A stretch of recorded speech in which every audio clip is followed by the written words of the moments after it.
ทัสเสวะสุโพธิตังนาทิเมสรณังอัญญังพุทโธเมสรณังวรังเอเตนะสัจจวัจเจนะมัคคยังสัพพุสัสสะเนพุทธังเมวันธมาเนนะยังปุญญังปัสสุทังหิทาสัพเพติอันตรายะเมมาเหสุตัสสะเตจัสสะกายเยนะวาจายะวะเจตัสสะวะพุทเท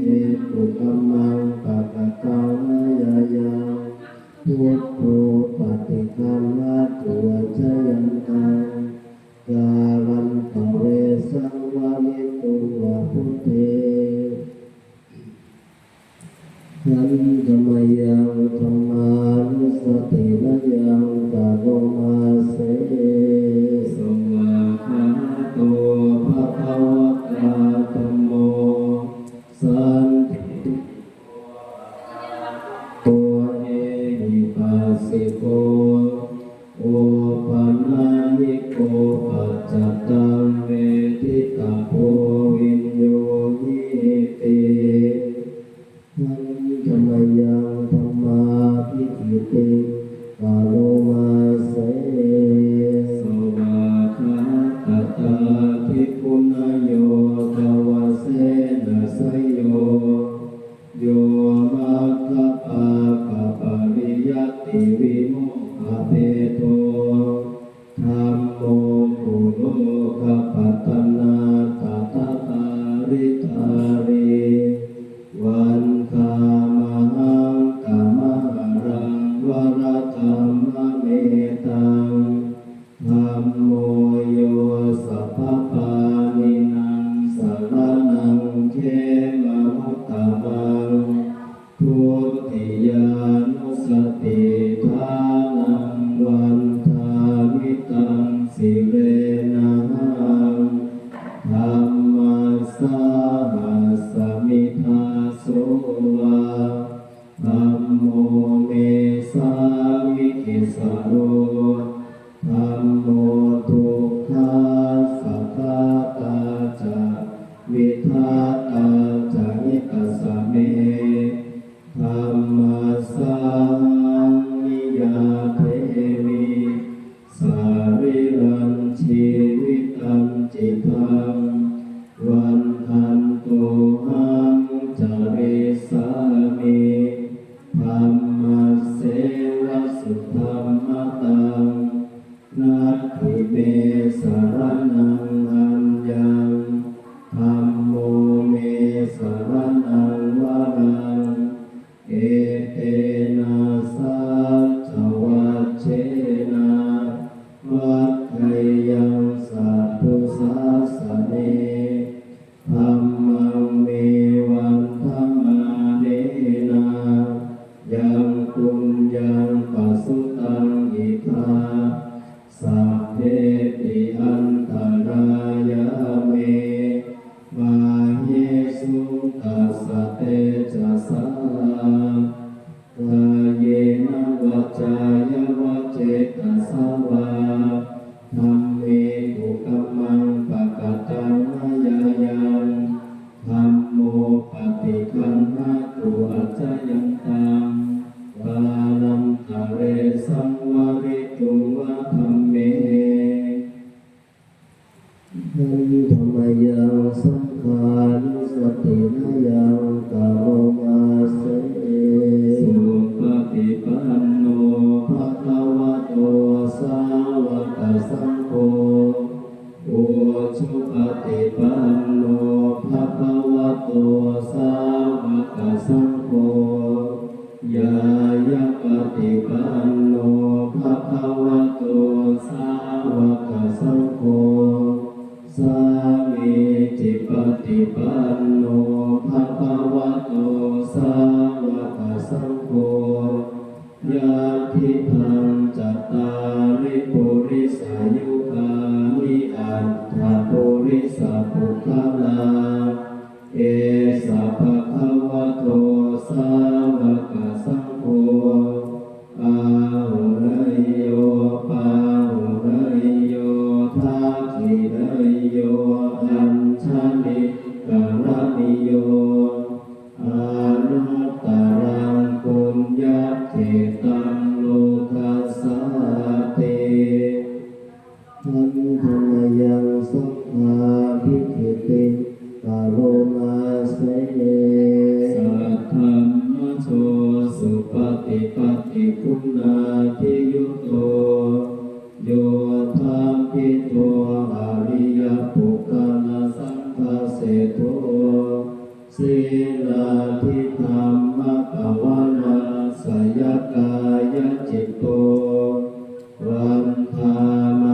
สังโฆ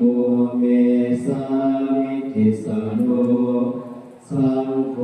ทุกขาสัพพะตาจา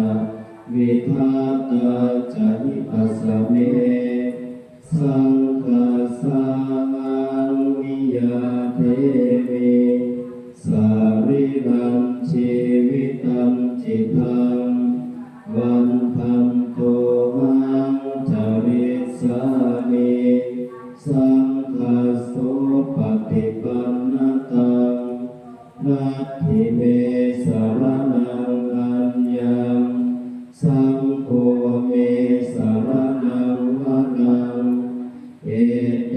นะสัจจวัจเจนะวัฏฏัยยังสัพพุสัสสะเมสังฆังเมวันธรรมเนนะยังปุญญังปัสสุตังหิทาสัพเพติอันตรายะเมมาหิสุทัสสะเตจัสสากายเยนะวาจายะวะเจตสวาสังฆเขกุกัมมังปะกะตังมะยายังสังโฆปฏิคันหตุอัจฉยันตังกาลันตะเวสังวาริตุงวะสังเทหันธรรมยังสารพันเยนะพุทธมังคลากาทายโยนามาเสสัมพุทโธ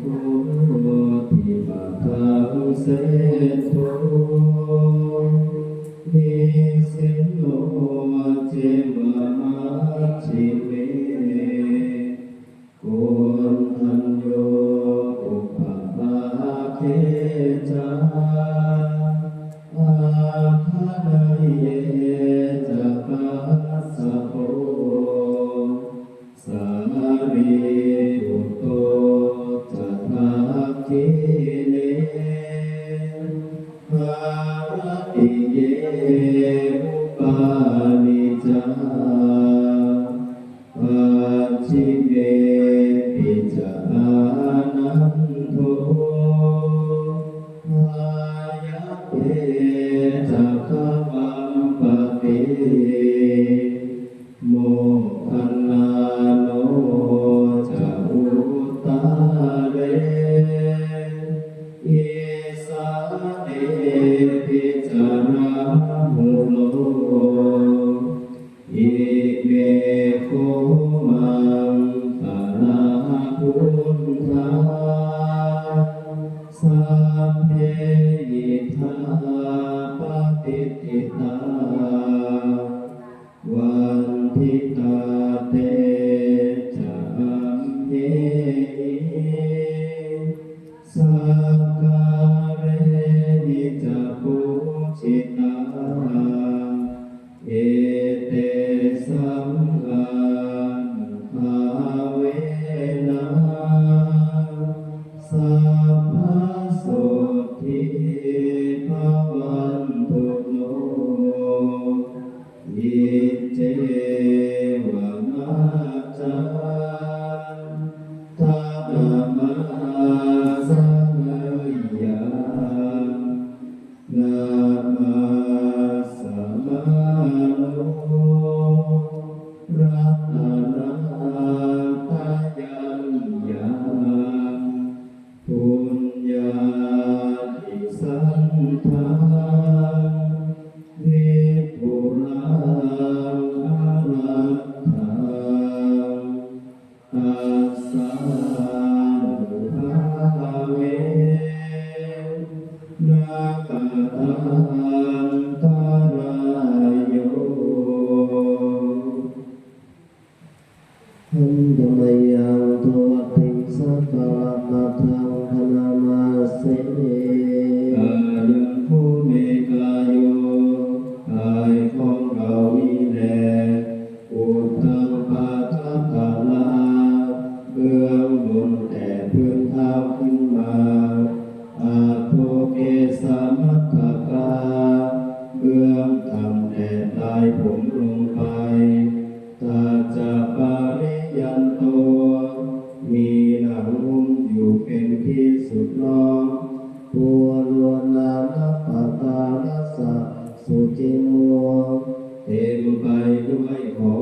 สะอาดมีประการต่างๆอาทิอิมัสสมิงกายเย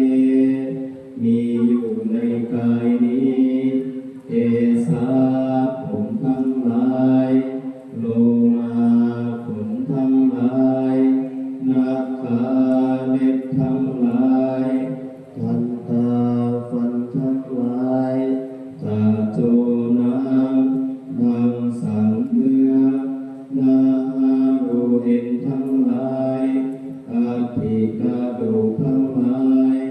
อาทิมิตชังเยื่อในกระดูกวักกังม้าม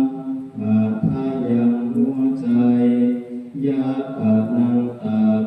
กิโลมะกังตังผืดปีหากังไต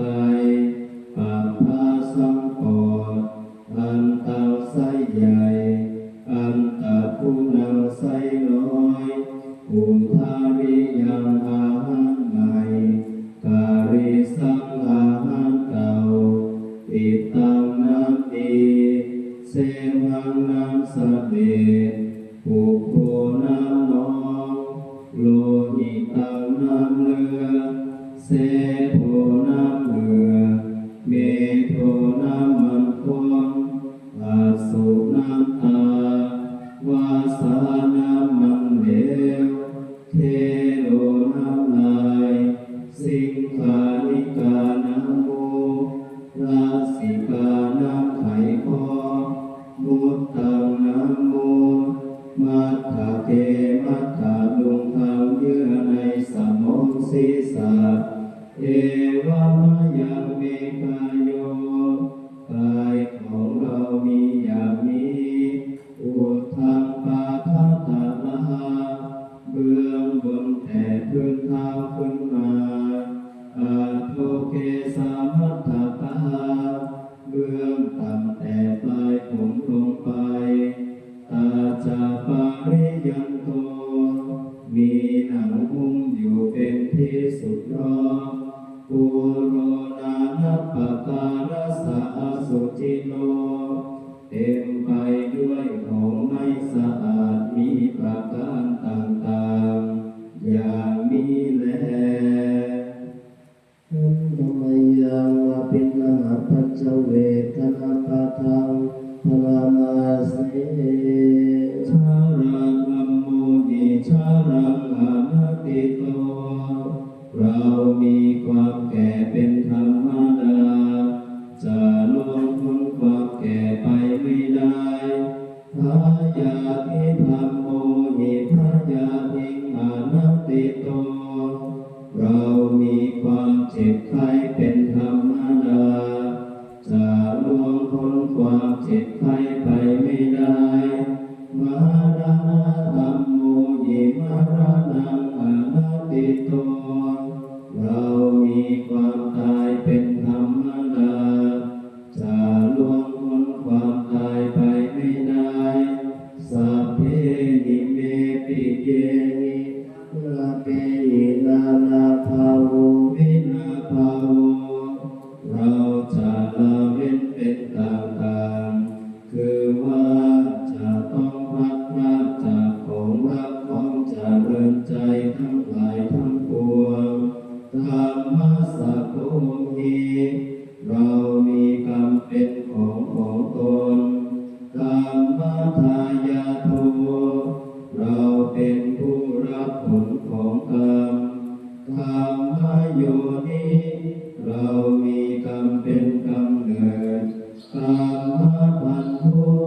เรามีกรรมเป็นเผ่าพันธุ์กรรมปฏิสารโนเรามีกรรมเป็นที่พึ่งอาศัยยังกรรมังปริสามิจะทำกรรมอันใดไว้การยานังวาปาปะกังวาดีหรือชั่วก็ตามตัสสะทายาโทภเวสามิเราจะเป็นผู้รับผลของกรรมนั้นเอวังอัมเหหิอภินังปัจจเวคิตพังเราทั้งหลายควรพิจา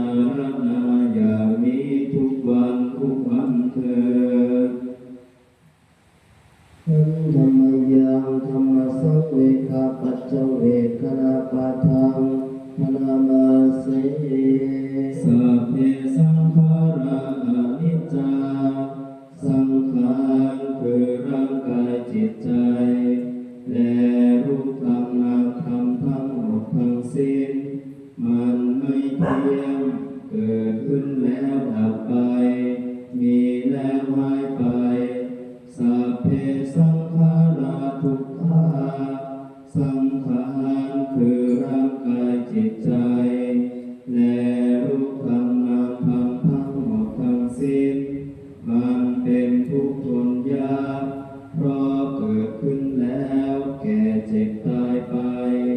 สัพเพสังขาราอนัตตาสิ่งทั้งหลายทั้งปวงทั้งที่เป็นสังขารและไม่ใช่สังขารทั้งหมดทั้งสิ้นไม่ใช่ตัวไม่ใช่ตนไม่ควรถือว่าเราว่าของเราว่าตัวว่าตนของเราอาทุวังชีวิตังชีวิตเป็นของไม่ยั่งยืนทุวังมรณังความตายเป็นของยั่งยืนอาวสัมมยามริตพังอันเราจะพึงตายเป็นแน่แท้มรณะปริโยสานังเมชีวิตังชีวิตของเรามีความตายเป็นที่สุดรอบชีวิตตังเมอนิยตังชีวิตของเราเป็นของไม่เที่ยงมรณะเมนิยตังความตายของเราเป็นของเที่ยงวาตาควรที่จะสังเวชอายังกายโยร่างกายนี้อาทิรังมีได้ตั้งอยู่นานอาเปตวิญญาโนครั้นปราศจากวิญญาณชุดโคอันเขาทิ้งเสียแล้วอาทิเสสติจากนอนทับปาทวิงซึ่งแผ่นดินกาลิงทารังอีวาปราหุดังว่าท่อนไม้และท่อนฟืนนิรัตถังหาประโยชน์มิได้อานิจจาวัตสังขาราสังขารทั้งหลายไม่เที่ยงหนออุปาทวยธรรมนิโรมีความเกิดขึ้นแล้วมีความเสื่อมไปเป็นธรรมดา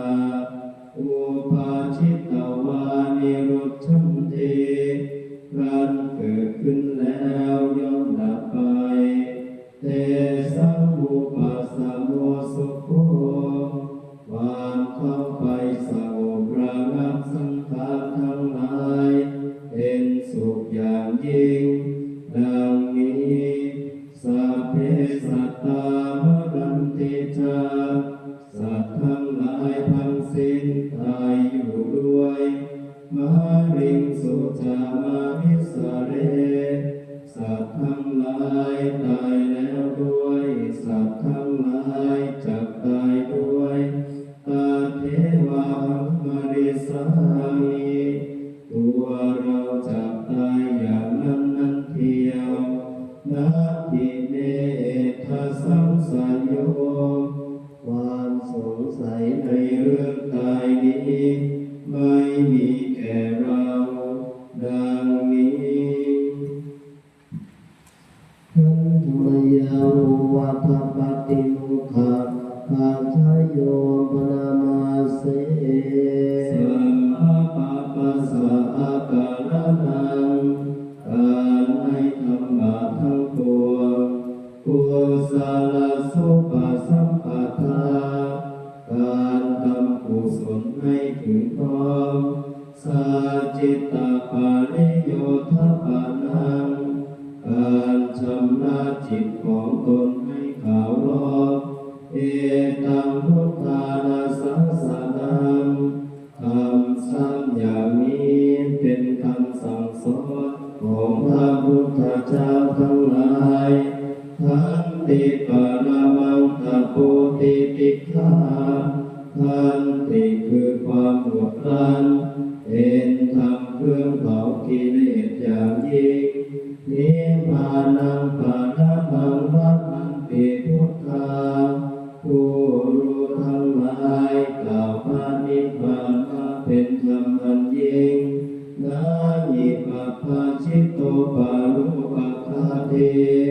ผู้กำจัดสัตว์อื่นอยู่ไม่ชื่อว่าเป็นบรรพชิตเลยสาพโนอิปาลังวิทายันโตผู้ทำสัตว์อื่นให้ลำบากอยู่ไม่ชื่อว่าเป็นสมณะเลยอานุภาวะโตอานุปภาโตการไม่พูดร้ายการไม่ทำร้ายปาติโมกขจะสังวโรการสำรวมในปาติโมกข์มาตัญญุตาจะปัตตสมิงความเป็นผู้รู้ประมาณในการบริโภคการทำจะสายนาสนังการนอนการนั่งในที่อันสงัดอาทิจิตเตจะอายุโกความมันประกอบในการทำจิตให้ยิ่งเอตังพุทธานาสาสนังธรรมหกอย่างนี้เป็นคำสั่งสอนของพระพุทธเจ้าทั้งหลายธรรมยังปัจฉิมปุตโตวาทปะทังนามาเสพันธทานิพิภาเวอามันตายามิโกดูก่อนภิกษุทั้งหลายบัดนี้เราขอเตือนท่านทั้งหลายว่าวายาธรรมาสังขาราสังขารทั้งหลายมีความเสื่อมไปเป็นธรรมดาอาปะอาเจนะสัมปะเทธาท่านทั้งหลายจงทำความไม่ประมาทให้ถึงพร้อมเถิดอายังตาภะคะตะสัพพชิมาวาจานี้เป็นพระวาจามีในครั้งสุดท้ายของพระตถาคตเจ้าท่านธรรมยังวัติตปัจจเวทนาคาทังนามาเสอาชมายาปัจจเวคิตาวายังจีวรังปริพุทธังจีวรใดอันเรานุ่งห่มแล้วไม่ทันพิจารณาในวันนี้ตังยาวเทวสิตัสสะปฏิฆาตายาจีวรนั้นอันเรานุ่งห่มแล้วเพียงเพื่อบำบัดความหนาวอุณหสปฏิฆาตายาเพื่อบำบัดความร้อนทางสมกัสสวะตาตาปัสสิริงสัพพสัมปัสสานังปฏิฆาตายาเพื่อบำบัดสัมผัสอันเกิดจากเหลือบยุงลมแดดและสัตว์เลื้อยคลานทั้งหลายยาวะเทวะหิริโกปินาปฏิชฌาทานัตถังและเพียงเพื่อปกปิดอวัยวะอันทำให้เกิดความละอายอาชมายาปัจจเวคิตาวาโยปินทปาโตปาริพุตโตบิณฑบาตใดอันเราฉันแล้วไม่ทันพิจารณาในวันนี้โสเนวะภวายาบิณฑบาตนั้นอันเราฉันแล้วไม่ใช่เป็นไปเพื่อความเพลิดเพลินสนุกสนานนามาทายาไม่ใช่เป็นไปเพื่อความเมามันเกิดกำลังทางกายนามันนายาไม่ใช่เป็นไปเพื่อประดับนามิภูสนายาไม่ใช่เป็นไปเพื่อตกแต่งยาวะเทวะอิมาสัพพายาสัทธิติยาแต่ให้เป็นไปเพียงเพื่อความตั้งอยู่ได้แห่งกายนี้ยาปนายาเพื่อความเป็นไปได้ของอัตภาพวิหิงสุปารัติยาเพื่อความสิ้นไปแห่งความลำบากภายพระม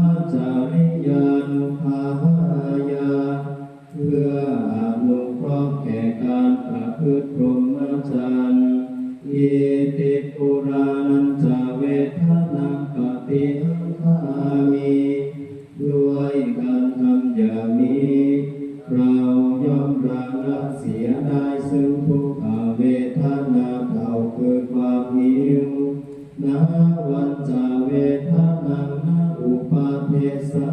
มิและไม่ทำทุกขเวทนาไม่ให้เกิดขึ้นยาตาราจะเมภวิสติอนาวชตาจะภัสสุวิหารโรจาเตหนึ่งความเป็นไปโดยสะดวกแห่งอัตภาพนี้ด้วยความเป็นผู้หาโทษมิได้ด้วยและความเป็นอยู่โดยผาสุกด้วยจะมีแก่เราดังนี้อาชามายาปัจจเวคิตาวายังเสนาสานังปาริพุตตังเสนาสนะใดอันเราใช้สอยแล้วไม่ทันพิจารณาในวันนี้ตังยาวะเทวสิตัสสะปฏิฆาตายาเสนาสนะนั้นเราใช้สอยแล้วเพียงเพื่อบำบัดความหนาวอุณหสะปฏิฆาตายาเพื่อบำบัดความร้อนทางสามกสวัตตาปัสสิริสัพพสัมปัสสะนังปฏิฆาตายาเพื่อบำบัดสัมผัสอันเกิดจากเหลือบยุงลมแดดและสัตว์เลื้อยคลานทั้งหลายยาวะเทวะอุตุปาริสายาวิโนทานังปฏิสังลานารามัตถังเพียงเพื่อบรรเทาวันตรายอันจะพึงมีจากดินฟ้าอากาศและเพื่อความเป็นผู้ยินดีอยู่ได้ในที่หลีกเล่นสำหรับภาวนาอาชามายาปัจจเวคิตาวายโยคิลานังปัจจยเทสัจจปาริโลปาริภุโตเทลานะเทสัตบริทานใดอันเราบริโภคแล้วไม่ทันพิจารณาในวันนี้โสยาวะเทวะอุปันนานังเวยาภาทิตานังเวทนานังปฏิฆาตายาเทียลานะเภสัชบริพารนั้นเราบริโภคแล้วเพียงเพื่อบำบัดทุกขเวทนาอันบังเกิดขึ้นแล้วมีอาพาธต่างๆเป็นมูลอาภยาปัจจปรมัตตายาติเพื่อความเป็นผู้ไม่มีโรคเบียดเบียนเป็นอย่างยิ่งดังนี้แลขันธมยังวิสนาทิฏฐานาทาทายโยพนามาเสเยมินาปุญญกัมเมนะอุปัชฌายาโคนุตตาราจาริโยปตาราจามาตาปิตาจายาตตาริยามะมังสุริโยจันทิมาราชาคุณาวันตานาราเปจาพรหมมาราชาอินทาจาตุโลกปาราชาเทวตายาโมมิตา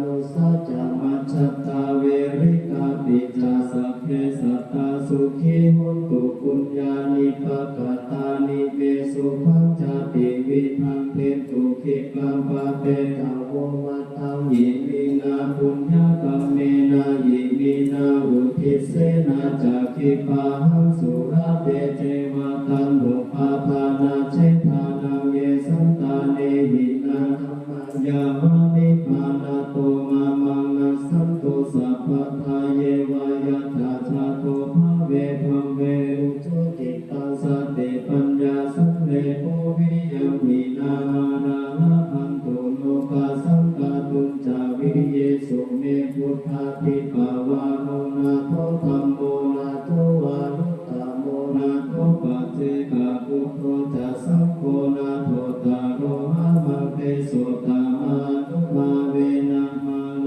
กาสังรักขันตุมหาอาสุขิโตโหมิ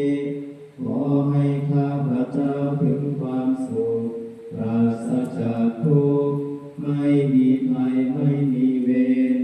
ไป ไม่มีความลำบากไม่มีความเดือดร้อนขอให้มีความสุขรักษาตนอยู่เถิดสัพเพสัตตาสุขิตาหุนตุขอให้สัตว์ทั้งหลายทุกตัวตนตลอดเทพบุตรเทพธิดาทุกองค์พระภิกษุสามเณรและผู้ปฏิบัติธรรมทุกท่านจงเป็นผู้มีความสุขปราศจากทุกข์ไม่มีภัยไม่มีเวรไม่มีความลำบากไม่มีความเดือดร้อนขอให้มีความสุขรักษาตนอยู่เถิดอิทังโนยาตินังหุนตุสุขิตาหุนตุยาตโยขอให้ส่วนบุญนี้จงสำเร็จแก่ญาติทั้งหลายของพวกข้าพเจ้าขอให้ญาติทั้งหลายของข้าพเจ้าจงเป็นผู้มีความสุขเถิดสัพเพสัตตา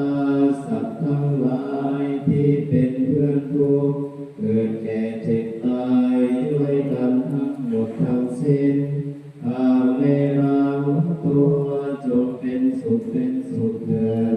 อย่าได้มีเวรแก่กันและกันเลยอาภยาปัจจาหุนตัวจงเป็นสุขเถิดอย่าได้พยาบาทเบียดเบียนซึ่งกันและกันเลยอานิฆาหุนตัวจงเป็นสุขเถิดอย่าได้มีความทุกข์กายทุกข์ใจเลยสุขีอัตตานังปาริหารันตัวจงมีความสุขกายสุขใจรักษาตนให้พ้นจากทุกข์ภัยทั้งสิ้นเถิดท่านทั้งหลายที่เกิดเป็นอันทชาที่เกิดเป็นสังเสทชาที่เกิดเป็นโอปปาติกาจงมารับเอากุศลผลบุญให้ทั่วทุกตัวสัตว์เถิดข้าพเจ้าขอตั้งจิตอุทิศผลบุญกุศลนี้แผ่ไปให้ไพศาลพึงบิดามารดาครูอาจารย์ทางลูกหลานญาติมิตรสนิทกันคนเคยร่วมทำงานกันทั้งหลายมีส่วนได้ในกุศลผลของฉันทั้งเจ้ากรรมนายเวรและเทวันขอให้ท่านได้กุศลผลนี้เถิดด้วยเดชะข้าพเจ้าขออุทิศส่วนบุญส่วนกุศลที่ได้จากการทำวัดสวดมนต์นี้ให้แก่คุณบิดามารดาคุณครูบาอาจารย์ผู้มีพระคุณญาติสนิทมิตรสหายเจ้ากรรมนายเวรเจ้าเกณฑ์ชะตาเจ้าที่เจ้าทางแน่นางธรณีผีบ้านผีเรือนที่ข้าพเจ้าอาศัยอยู่สัมภเวสีทั้งหลายและสรรพสัตว์น้อยใหญ่ทั้งปวงและญาติโยมทั้งหลายที่ถวายบิณฑบาตนอกวัดก็ดีในวัดก็ดีขอให้ท่านทั้งหลายจงร่วมอนุโมทนาในส่วนบุญส่วนกุศลนี้และขอให้ท่านทั้งหลายจงได้รับในส่วนบุญส่วนกุศลนี้โดยทั่วหน้ากันด้วยเถิดสาธุวันทามิทันเตเจติยังสัพพังสัพพะทาเนสุปฏิทิตังสาวิริกตาตุมหาโพธิพุทธารูปังสักการังสัทธากายสาวาจาสามนัสสาเจวะวัฏฏาเมเตตถาคเตสยาเนอาสาเนภาเนขมเนจาเปสัพพทาอุตตาสวันทามิทันเตสัพพังอปารา